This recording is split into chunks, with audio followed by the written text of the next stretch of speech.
Dialogue Paris-Prague, c'est le podcast de Radio Prague International, produit en collaboration avec le Centre tchèque de Paris et dédié à des personnalités au parcours entre Tchéquie et France. Présentation Magdalena Hrozinkova.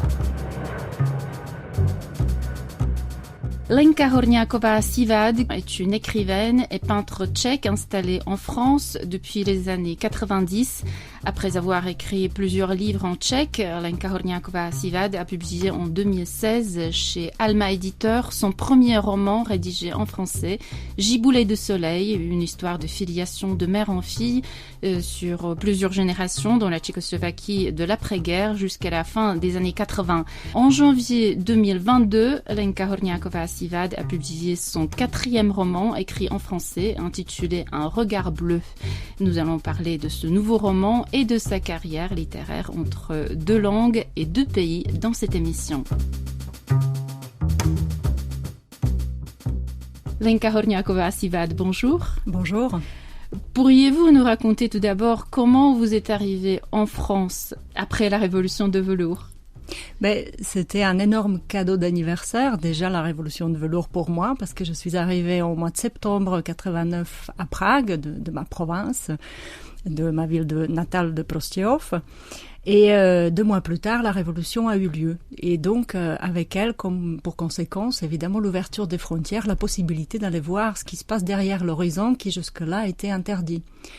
Et toute jeune femme de 18 ans que j'étais, évidemment, les premiers pas étaient dirigés vers ces horizons inconnus, rêvés, avec des étoiles dans les yeux, avec des illusions plein la tête, et d'aller mesurer ces illusions à la réalité. Donc, premier voyage, c'était en autostop. Et ensuite, j'ai rencontré en Belgique mon futur mari, et qui s'est avéré être français, l'est toujours. Et donc, après, c'est l'amour, en définitive, qui avait fait déplacer les montagnes, comme on dit, et qui m'a fait venir en France, apprendre cette langue, et fait de moi aussi cette femme que je suis maintenant, ni tout à fait tchèque, et ni tout à fait française, mais un peu les deux à la fois. Quand vous avez rencontré votre futur mari, vous parliez déjà français ? Non, j'avais le bagage linguistique très très pauvre, 3 mots, merci, bonjour et baguette, donc un peu de politesse et le fait de ne pas mourir de faim. Mais je reste persuadée que l'amour est une très grande motivation, et puis le fait de vivre dans le pays fait qu'au bout d'1 an, je n'avais plus peur, non seulement d'entendre et écouter le français, ça c'était très plaisant dès le départ, mais de le parler. En fait, de m'adresser aux gens, de tenir une conversation. Et c'est une langue que j'ai apprise avec le cœur, avec les oreilles, avec les yeux, en pratiquant le pays vraiment sur place. Mais que vous n'avez en fait jamais étudié à l'école ? Non, je l'ai étudié ensuite, beaucoup plus tard, à travers les manuels scolaires de mes enfants quand ils sont allés à l'école. Et j'ai pu mettre les règles sur l'usage, si vous voulez. Donc, je suis pas toujours absolument certaine quand est-ce qu'il s'agit de la règle et quand est-ce qu'on parle de l'exception, ou éventuellement l'exception de l'exception. Mais cette langue, elle est en moi extrêmement vivante et un peu sauvage, je dirais. Elle n'est pas structurée comme celle qui serait apprise à l'école. Et j'aimerais beaucoup cultiver cette certaine sauvagerie et vivacité, parce que je trouve qu'elle a elle permet la transgression, et elle permet d'aller dans des endroits que la règle parfois nous interdit. Et je trouve que la richesse de l'écrivain est justement d'aller vers les endroits sombres, interdits, pas certains, et de nous permettre justement de travailler avec la langue, d'en faire une nouvelle.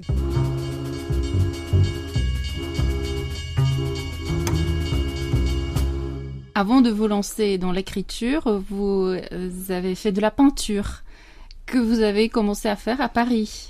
Pas à Prague, vous avez étudié l'économie, c'est ça ? Oui. Comment vous êtes arrivé à la peinture, et quel est ce Paris que vous avez connu au début des années 90 ?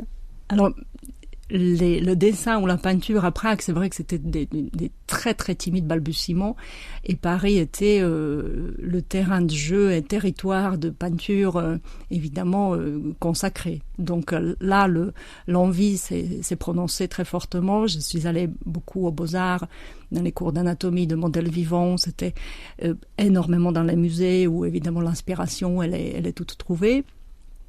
J'avais aussi une grande chance d'avoir un oncle par alliance qui était peintre lui-même, donc qui m'a guidée beaucoup dans mes premiers pas.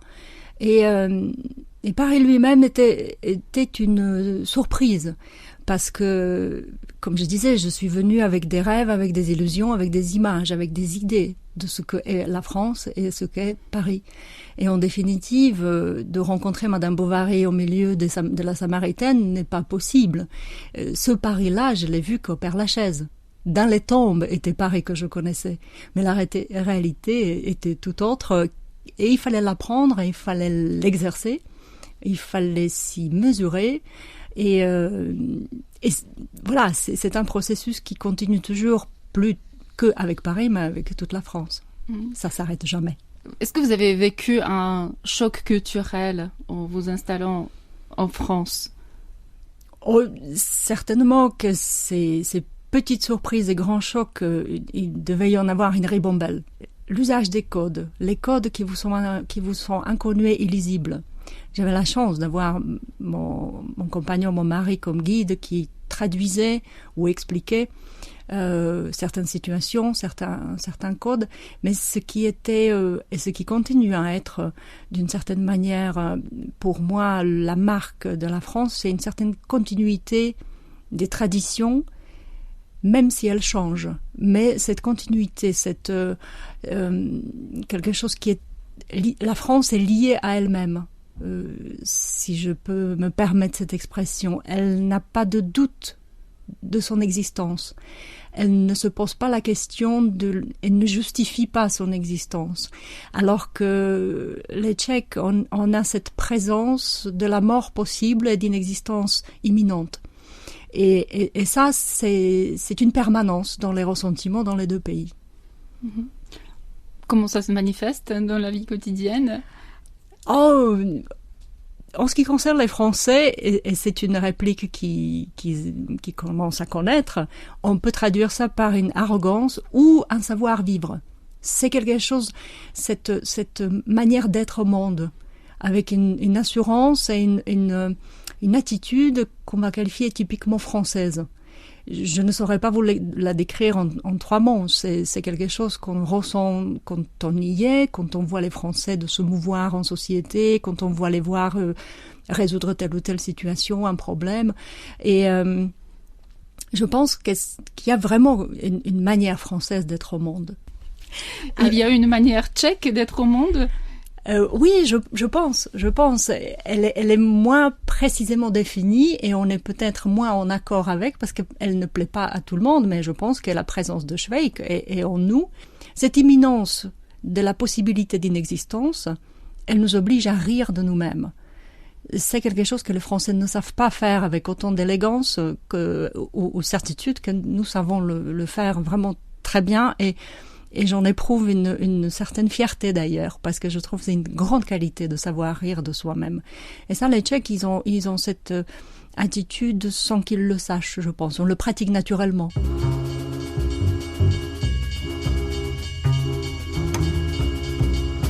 Lenka Horňáková-Sivad, comment devient-on écrivain dans une langue étrangère ? Alors, je suis d'abord devenue écrivain tchèque en France. C'était déjà un défi parce qu'au bout de plus de 10 ans de vie en France, évidemment, la langue française a été la langue première, la langue du quotidien, celle que j'utilisais, y compris avec mes enfants tous les jours, dans toutes les situations. Et la langue tchèque était toujours présente, mais de manière passive. Et donc, de l'écrire, de construire une histoire, un récit, c'était un vrai défi qui s'est avérée positive. Moi, j'en étais extrêmement fière, contente. Les retours des lecteurs m'ont confirmé que je maîtrise encore ma langue maternelle suffisamment à l'écrit. Donc tout d'abord, vous êtes adressé aux lecteurs tchèques, vous leur avez raconté votre vie en France. C'est ça, c'était à travers le récit, une expérience familiale, enfin la mienne, de venir en France, ensuite de l'aventure de notre famille, de l'installation en Provence, restauration du château dans le sud et toutes les aventures qui vont avec, etc. Donc c'était Et je pense que je me suis adressée vraiment aussi à moi-même, à cette interrogation linguistique. Comment on maîtrise une langue dans un milieu linguistique, dans un territoire d'une autre langue. Et j'ai continué avec 2 autres livres, et d'ailleurs y compris les feuilletons que j'avais écrits pour la radio tchèque, en tchèque. Un exercice formidable, parce que dans un temps limité, il faut raconter quelque chose qui commence, qui a un milieu, qui a une fin. Et donc, j'ai vraiment adoré d'écrire ces courts formats. Et bien évidemment, la suite allait de soi, d'écrire la langue dans laquelle je vivais au quotidien. Et vers ce pas m'ont beaucoup aidé les lettres, les correspondances avec une autre auteure française, Anne de la Flotte-Médévy, qui, elle, vivait à Prague. Donc cet échange de correspondances sur la découverte de la vie de l'une dans le pays de l'autre, et donc de mon propre pays à travers ses yeux, et vice-versa, était comme un détonateur, on va dire. C'était comme une porte ouverte vers des formats plus longs et plus ambitieux que les courtes nouvelles ou la correspondance. Ce livre donc de correspondance existe en tchèque et en français. On en est absolument fière et contente. Et c'était vraiment comme un seuil à partir duquel j'ai songé sérieusement à écrire en français. Et ça s'est réalisé quelques années plus tard. Avec Giboulet de soleil. Avec Giboulet de soleil.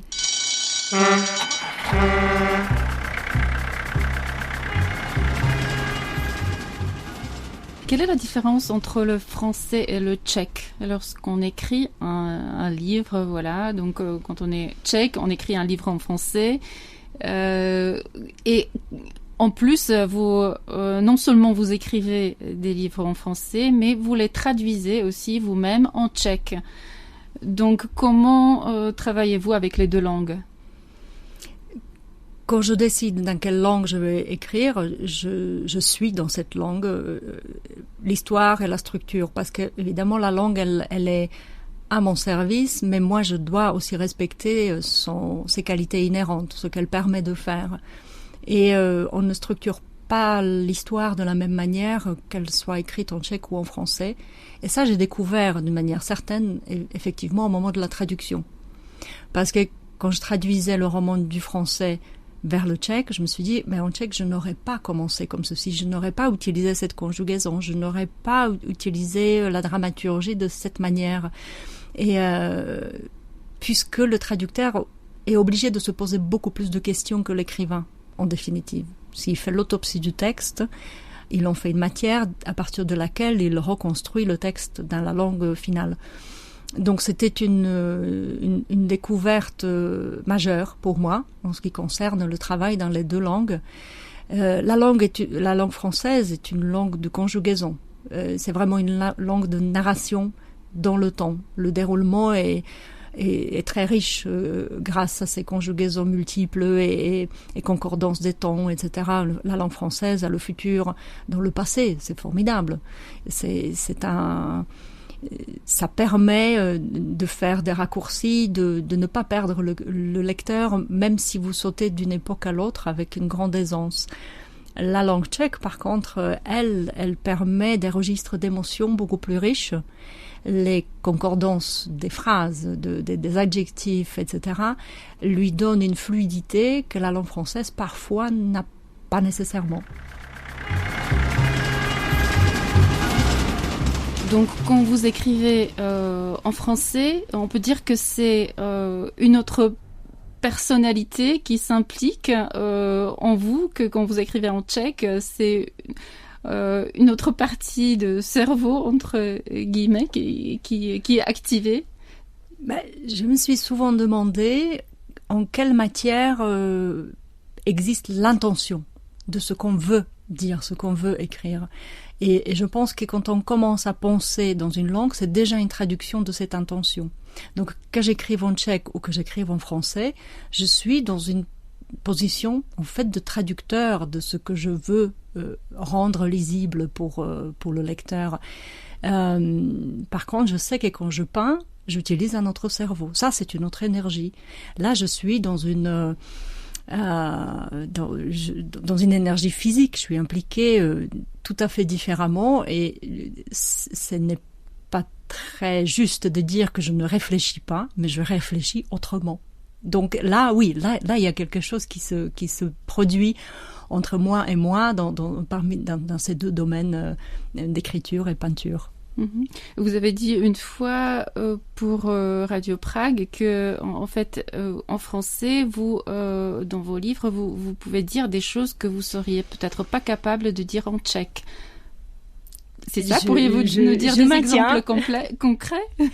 Je maintiens. Je pense que dans la langue maternelle, les situations difficiles ou délicates sont très chargées d'émotions et de références et la langue française permet de les garder à distance et en définitive mieux les exprimer.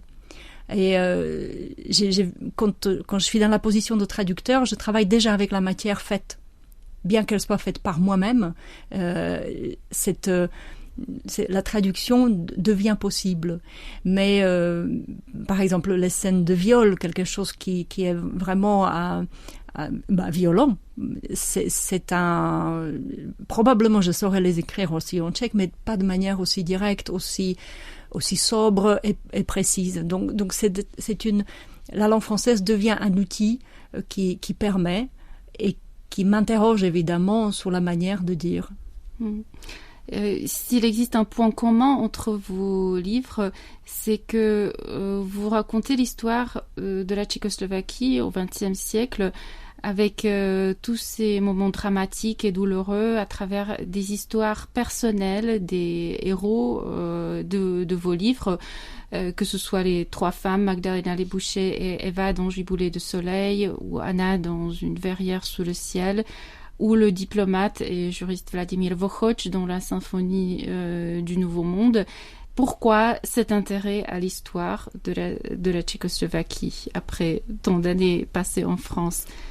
Je me suis aperçue, justement en France, on avait parlé de la continuité, je me suis aperçue que notre histoire est remarquable par les cassures et par une envie des régimes, notamment le régime totalitaire, d'effacer la mémoire qui précède.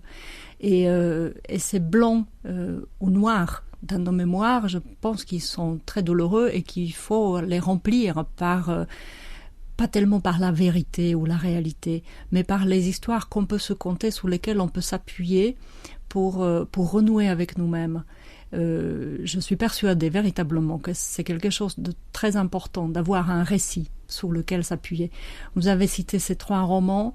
Les premières héroïnes des Giboulées de soleil étaient en dehors de l'histoire. Elles pensaient pouvoir vivre sans le monde à sa marge. Et elles n'avaient aucune analyse politique ou historique de ce qui se passe. Et le monde les a aspirées. On ne peut pas vivre en dehors du monde. On est dans le monde. Dans La verrière sous le ciel, Anna Egrovka aussi était consciente de ce qui se passe, sans pouvoir en définitive influencer le cours de cette histoire. Mais elles étaient déjà dans le présent de ce qui se passait. Vladimir Vochoch était quelqu'un qui, au contraire, avait non seulement l'analyse très précise de ce qui se passe, pouvait même envisager ce qui pourrait se passer et savait que par son action, il peut influencer le cours d'histoire et le faisait. Donc, ce qui m'intéresse, c'est non seulement la place de l'individu dans le monde et dans la grande histoire, mais comment on peut l'influencer et surtout le lien, le contexte, pour ne pas penser isolé par soi-même, en soi-même, mais d'être dans le contexte européen, dans le contexte mondial.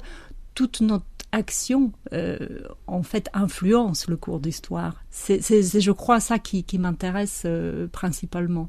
Et votre nouveau roman, le 4e, Un regard bleu, qui vient de sortir au début de cette année, il raconte la rencontre entre Rembrandt et Comenius. Alors, je pense que c'est parfaitement dans la suite de ce que je viens de dire, parce que c'est deux éminents personnages dont l'histoire ne dit pas avec certitude que la rencontre a eu lieu, mais la probabilité est grande, et c'est là où évidemment le roman commence pour moi. Et ces deux personnages qui sont pour moi précurseurs des Lumières, et ils ont influencé plus que certainement en fait le cours de l'histoire. L'un en regardant le monde dans sa singularité, et l'autre en cherchant son universalité. Et la rencontre qui se passe, les discussions, les débats, les affrontements que je leur fais vivre dans l'atelier de Rembrandt sont pour moi véritablement débats européens de ce que nous sommes, qui nous sommes et quel est le sens de notre existence. Pourquoi Rembrandt? Est-ce votre peintre préféré? Ça fait partie de mes peintres préférés. Je pense qu'il est d'une justesse et d'un regard perspicace, et qu'il est vraiment quelqu'un qui nous a donné notre individualité et qui donne à chacun sa part d'existence dans une cruauté, mais une beauté, une justesse comme aucun autre avant lui. Et Comenius, dans vos romans, il est beaucoup question de voyage, d'exil, de séparation, de retrouvailles, de destin douloureux. Et Comenius en est aussi un bon exemple. Je pense que Comenius, à un moment, je lui fais dire que c'est l'exil qui fait de lui un Européen. Et je crois que l'Europe ne doit pas oublier qu'elle est faite des exils, qu'elle est faite des pieds qui marchent sur ce continent. Que l'Europe est faite plus par ceux qui sont déracinés et cherchent de nouveau à renouer avec une terre qu'avec ceux qui n'ont jamais bougé. Et il me semble que son expérience et ce qu'il nous en dit, ce qu'il nous en lègue comme message est extrêmement fort et est toujours d'actualité, parce que c'est quelqu'un qui a découvert l'homme dans sa totalité, dès la naissance jusqu'à la mort, et qu'il cherche vraiment l'universalité de l'homme dans ce qui nous est à tous commun. Ça veut dire le potentiel qu'on peut devenir. Et je trouve ça magnifique.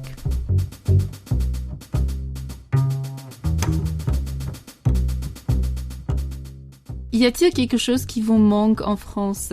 Qu'est-ce que vous demandez à vos amis de vous ramener en France, ou qu'est-ce que vous-même vous ramenez de République tchèque pendant vos voyages? Ce qui manque, c'est le plus souvent, c'est immatériel, c'est en fait le rire. Parce que je ne ris pas de la même manière en République tchèque qu'en France. C'est pas que je ne ris pas en France, ce n'est pas vrai, je ris. Mais le rire, l'humour, comme l'enfance, c'est intraduisible pour moi. Il y a, dans la manière de rire, dans le vivre physiquement, c'est tout à fait différent. Et si je devais avoir un défi littéraire, ce sera d'écrire un livre en français qui fasse rire des Français. Merci, Lenka Horňáková-Sivad. Merci à vous. Dialogue Paris-Prague est un podcast de Radio Prague International produit en collaboration avec le Centre tchèque de Paris à l'occasion des présidences européennes assurées successivement par la France et la Tchéquie en cette année 2022. Le prochain épisode sera disponible dans 15 jours.